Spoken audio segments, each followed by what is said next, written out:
तो कैसे हैं दोस्तों, आशा करता हूं कि आप बढ़िया से होंगे। अपनी सेहत, फैमिली और पढ़ाई का भी ध्यान जो है आप लोग बहुत अच्छा से रख रहे हैं। आज हम लोग एलसीएम का क्या अर्थ होता है, क्या मीनिंग होता है और इसका यूज कहाँ होता है उसको देखेंगे। सबसे पहले LCM lowest common multiple, Hindi में होता है लघुत्तम समअपवर्त्य। इसका अर्थ क्या होता है, इस शब्द का अर्थ क्या होता है, शब्द का अर्थ समझना जो है बहुत जरूरी होता है। शब्द का अर्थ जो है एक क्लू होता है, एक ट्रिक होता है जो शब्द में ही इंक्लूड होता है। शब्द याद हो गया तो वह ट्रिक भी आपको याद हो जाएगा। तो सबसे पहले हम इंग्लिश में इसका अर्थ सीखेंगे कि लोवेस्ट कॉमन मल्टीपल का क्या अर्थ इसमें से निकलता है। ये देखते हैं, यहाँ पे लिखा है लोवेस्ट, तो लोएस्ट लिखा है तो लोएस्ट का अर्थ होता है सबसे छोटा।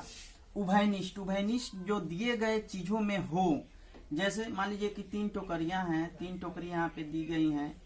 तीनों टोकरियां में मान लीजिए यहाँ में 1 2 है, यहाँ पे 1 2 3 है, 1 3 2 है, यहाँ पे 1 4 5 है।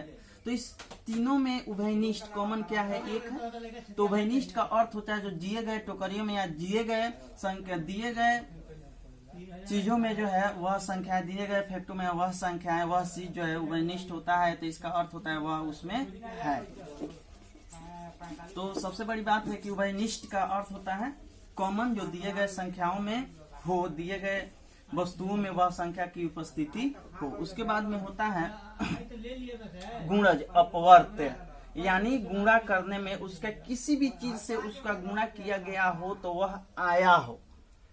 किसी संख्या में किसी संख्या से गुणा करे तो वह आए, यह कॉन्सेप्ट होता है अपवर्त्य का। जैसे मान लीजिए 10 का अपवर्त्य लिखना है तो कोई संख्या, इस संख्या में कोई संख्या मान लीजिए 1 है तो गुणा करेंगे तो क्या हो जाएगा 10। तो 10 जो है इस 10 का क्या है, अपवर्त्य है। तो अपवर्त्य का अर्थ समझ गए, उभयनिष्ठ का अर्थ समझ गए, सबसे छोटा का अर्थ तो आप समझ करते हैं। तो लोवेस्ट कॉमन मल्टीपल का अर्थ होता है सबसे छोटा, उभयनिष्ठ, अपवर्त्य। तो हम देखते हैं 10 है, अगर 15 है यहाँ पे और 20 है, तो इसका जो है लोएस्ट कॉमन मल्टीपल का अर्थ होता है सबसे छोटा उभयनिष्ठ गुणज। तो सबसे छोटा उभयनिष्ठ यानी इन सब में होना चाहिए और यहाँ पे किसी संख्या का जो है यह गुणक होना चाहिए। इन मतलब यहाँ पे जो संख्या रखी गई है उसमें अगर इन संख्याओं से गुणा करे तो वह आ जाना चाहिए। लघुत्तम, लघुत्तम का हिंदी वाला भी अर्थ लघु मने होता है सबसे छोटा, और लघुत्तम यानी सबसे छोटा। लघु मने छोटा, लघुत्तम मने सबसे छोटा। सम, सम मने होता है बराबर, जो दोनों में है, या सम मने होता है जो कॉमन होता है। वैसे देखिए इधर सम जो है उभयनिष्ठ से कनेक्ट होता है यानी कॉमन से कनेक्ट होता है। अपवर्त्य, यहाँ में म में अ छुपा हुआ है तो अ निकलेगा तो हो जाएगा अपवर्त्य। अपवर्त्य का अर्थ होता है गुणज, यानी लघुत्तम समअपवर्त्य का भी अर्थ होता है सबसे छोटा उभयनिष्ठ अपवर्त्य। तो 10, 15 और 20 का सबसे छोटा उभयनिष्ठ अपवर्त्य हम लोग कैसे निकालते हैं। अगर फैक्टर विधि से निकालेंगे तो इसको जो है ऐसे लिखते हैं। 10 का अगर फैक्टर विधि से इसको अगर हम निकालेंगे तो यह हो जाएगा 10 को हम लिख सकते हैं 5 इंटू 2। 15 को कैसे लिख सकते हैं 5 इंटू 3। 20 को कैसे लिख सकते हैं 5 इंटू 2 इंटू 2। यानी ऐसे फैक्टर में तोड़ते हैं जो पुनः न टूटे। 5 पुनः नहीं टूटेगा, 2 पुनः नहीं टूटेगा, 2 पुनः नहीं टूटेगा। तो ऐसे हम लोग निकालते हैं। अब 5 जो है कॉमन है, यहाँ पे देख लीजिए 5 क्या है, कॉमन है। तो यहाँ पे जो है 5 हम लोग क्या करते हैं, लिख लेते हैं। यहाँ पे 2 कॉमन है, इसमें से एक ही लिखते हैं, जो कॉमन होता है उसमें से एक ही लिखते हैं। यहाँ पे 2 है, दोनों में कॉमन है तो यहाँ पे 2 एक ही लिखेंगे, लेकिन यहाँ पे 3 बच गया, 3 लिख लेते हैं और 2 बच गया, उसके बाद 2 जो कॉमन होता है उसमें से एक एक लिख लेते हैं और जो बच जाता है उसको भी हम लिख लेते हैं। तो यहाँ पे अगर हम निकालेंगे लघुत्तम समापवर्त्य निकालेंगे यानी एलसीएम निकालेंगे तो 10, 15 और 20 का जो है एलसीएम हो जाएगा 16। यह हो गया लघुत्तम समअपवर्त्य यानी सबसे उभयनिष्ठ गुणज। और जो है आगे देखते हैं कि इसका प्रयोग कैसे किया जाता है, कहाँ इसका प्रयोग होता है, क्यों निकालते हैं, पता होना चाहिए ना। मैं पहले ही बोला कि कोई भी चीज क्यों कर रहे हैं ये पता होना चाहिए, तभी मन लगेगा, नहीं तो मन नहीं लगे। हम जो है बच्चों को बोलते हैं कि एलसीएम निकालो, भाई क्यों निकालेगा, क्या जरूरत पड़ी एलसीएम निकालने की। तो उसको सबसे पहले जरूरत समझना पड़ेगा कि क्यों एलसीएम हम लोग निकालते हैं। तो आइए हम देखते हैं कि एलसीएम हम लोग क्यों निकालते हैं, उसका यूज क्या है और कॉमन लाइफ में, रोजमर्रा की जिंदगी में उसका क्या प्रयोग होता है।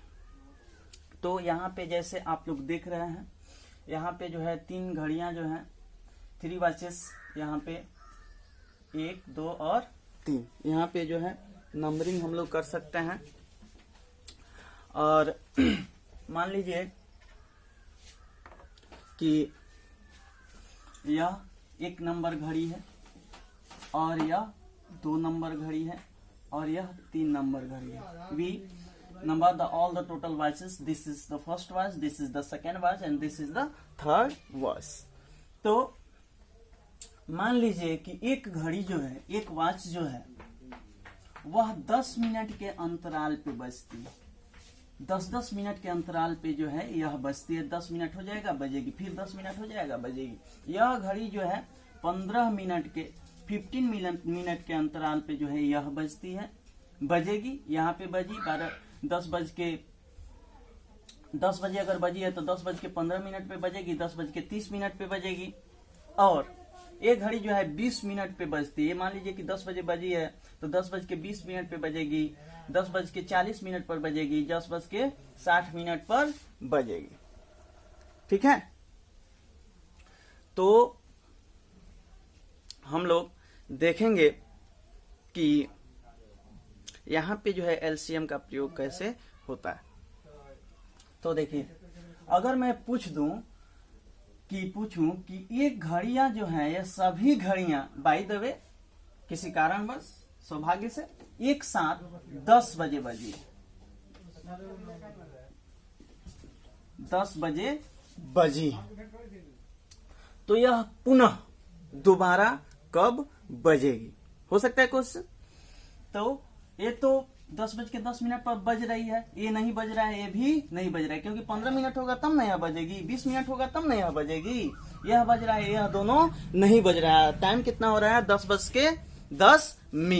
अब देखिए, अब 10:15 होगा तो यह बिचली वाली घड़ी जो है बजेगी, और यह भी घड़ी नहीं बज रही होगी, और यह भी घड़ी जो है नहीं बज रही होगी।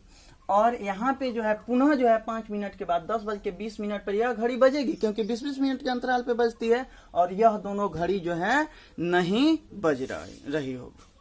अब 30 मिनट पे जाके देखते हैं। 30 मिनट पे जो है यह घड़ी नहीं बज रही होगी, क्योंकि 10:20 पे बजी है तो 10:40 पे बजेगी। लेकिन यह घड़ी 10:15 पर भी बजी है, 15 मिनट बाद 10:30 पर भी बजेगी। और यह घड़ी जो है 10-10 मिनट पर बजी है तो 10:10 पर, 10:20 पर और 10:30 पर भी जो है बज रही होगी। यानी यहाँ 10:30 पर यह घड़ी और यह घड़ी दोनों जो है बज रही है। ठीक है, यहाँ भी जो है तीनों घड़ी जो है एक साथ नहीं बज रही है। ठीक है, अब जो है 10:45 पर देखिए, तो 15 मिनट वाली घड़ी जो है 15-45, 3 अंतराल के बाद, 2 अंतराल के बाद तीसरी अंतराल में यह बज रही होगी। लेकिन यह घड़ी जो है नहीं बज रही होगी, क्योंकि 10 मिनट के बाद 10-10 मिनट पर बजती है। तो 10:10 पर, 10:20 पर, 10:30 पर, 10:40 पर, 10:50 पर और 10:60 पर ही बजेगी। यह जो है 10:15, 10:30, 10:45 और 10:60 पर बजेगी। यह 10:20, 10:20, 10:40, 10:60 पर जो है घड़ी क्या होगी? बजेगी। तो 10:45 पर केवल यह घड़ी बज रही है, यह दोनों घड़ी जो है नहीं बज रही। आप अनुमान लगा लिए होंगे कि जो है 10:60 पर, 10:60, जिसको कॉमन भाषा में हम 11 बजना भी कहते हैं। तो ये 11 बजे जो है घड़ियां पुनः तीनों घड़ियां जो है बजेंगी। तो आप लोग कहेंगे कि यहाँ पे एलसीएम का क्या प्रयोग है? तो आपके सामने मैं दिखा रहा हूं कि यह हम एलसीएम से, ये तो अनुमान द्वारा निकाले हम लोग, एलसीएम द्वारा जो है इसको हम निकालते। बहुत बड़ा बड़ा नंबर होता है तो वहां कितना अनुमान लगाएंगे हम लोग, इसलिए एलसीएम का प्रयोग करके। अब एलसीएम का प्रयोग कहाँ होता है यह बात तो आपको समझ में आ गई होगी कि यहाँ एलसीएम का प्रयोग होता है। इस तरह के क्वेश्चन में एलसीएम का प्रयोग होता है। जैसे देखिए मेरा क्वेश्चन क्या था कि ये घड़ी जो है 10 मिनट के अंतराल पे बज रही है, तो यहाँ मैंने क्या लिख दिया 10। एक घड़ी जो है 15 मिनट के अंतराल पे बज रही है, तो यहाँ मैंने क्या लिख दिया 15। और एक घड़ी जो है 20 मिनट के अंतराल पे बज रही है, तो यहाँ लिख दिया मैंने 20। 20 मिनट के अंतराल पे क्या होगी, बजेगी। तो इसका एलसीएम आप दो तरह से निकाल लीजिए, इस मेथड से भी निकाल लीजिए और इस मेथड से भी आप निकाल लीजिए, जिस मेथड से आपको अच्छा लगे। अब इस मेथड से निकालते हैं तो सबसे पहले 2 से करेंगे, तो यहाँ पे क्या हो जाएगा 5 2 जा 10, 5 दूना 10। ये जो है नहीं होगा, इसको इसी तरह हम लिख लेंगे और हो जाएगा 10 2 जा 20।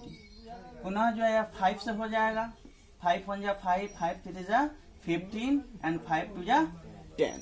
इसमें कोई दिक्कत नहीं। तो यहाँ पे अगर हम एलसीएम निकालें तो एलसीएम ऑफ 10, 15 एंड 20 कितना हो जाएगा, 5 दूना 10 तिहाई 30 दूना 60। होगा कि नहीं होगा, आराम से हो जाएगा। तो यहाँ पे एलसीएम कितना आया 60, ठीक है। इस मेथड से देखिए इसका जो है हम लोग क्या लिखते हैं फैक्टर, 10 का फैक्टर 5 2 हो जाएगा, 15 का फैक्टर जो है 5 × 3 हो जाएगा और 20 का फैक्टर जो है 5 2 और 2 हो जाएगा, 5 × 2 × 2। अब इसमें कॉमन क्या है 5, तो 5 को मैंने क्या कर लिया यहाँ पे लिख लिया। यहाँ पे 2 कॉमन है, इसमें से भी 1 2, देखिए जो कॉमन होता है ना, जो तीनों में कॉमन होता है उसमें से एक उठा के एलसीएम के लिए हम क्या कर लेते हैं लिख लेते हैं। तो ये दोनों है कॉमन, तो इसमें से भी 2 उठा करके हमने क्या लिख लिया यहाँ पे। और यहाँ पे जो है क्या बच गया है 3 और यहाँ पे क्या बच गया है 2, तो इसको भी हमने यहाँ पे लिख लिया। अब जो है मल्टीप्लाई कर लीजिए, 5 2 जा 10, 10 3 जा 30 और 30 2 जा 60। यहाँ पे भी क्या आ गया 60। तो यह बता रहा है कि 10, 15 और 20 का एलसीएम जो होगा वह कितना होगा 60 होगा, यानी 60 होगा। तो हम कह सकते हैं कि अगर यह घड़ियां 10 मिनट के अंतराल पे बजती है, यह 15 मिनट के अंतराल पे बजती है, यह 20 मिनट के अंतराल पे बजती है, तो यह तीनों की तीनों घड़ियां जो है 60 मिनट बाद, कितना मिनट बाद 60 मिनट बाद, मिनट ही निकालें घंटा नहीं निकालें, मिनट, 60 मिनट बाद बजेंगी।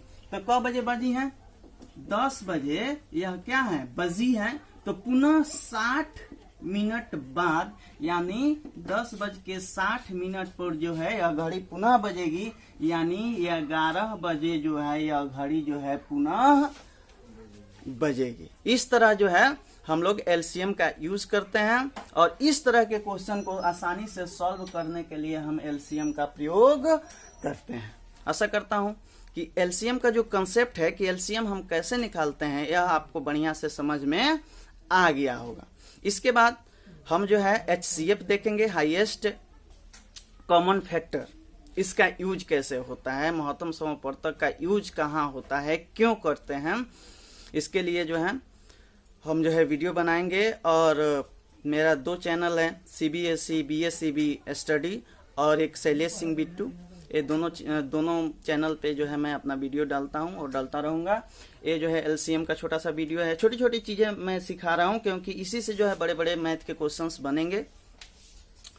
और आप लोगों से रिक्वेस्ट है कि लॉकडाउन है, घर में ही रहें और जो है आप पेड़ पौधों का जो है रोपण करें, उससे वातावरण जो है फ्रेश रहेगा।